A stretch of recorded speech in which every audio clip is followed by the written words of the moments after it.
Today, I'm going to show you how to make this. A real, drinkable health potion.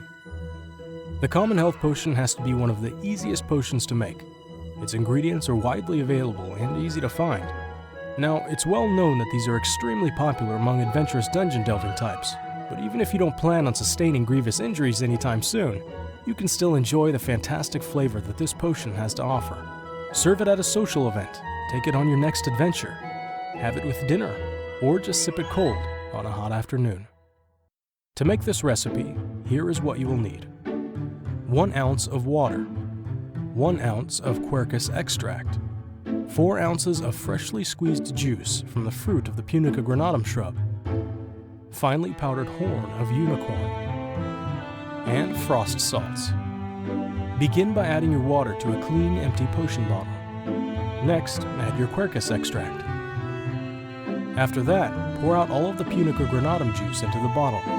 Be careful not to spill it, since it will leave a stain that is impossibly difficult to remove. Once you've done that, add 2 dashes of your powdered unicorn horn.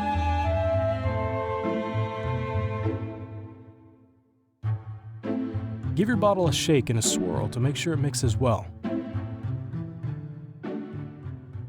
Finally, carefully add a few shards of frost salts. This is where the magic happens. Exercise caution when handling this, since it can cause ice burns. I recommend using tongs.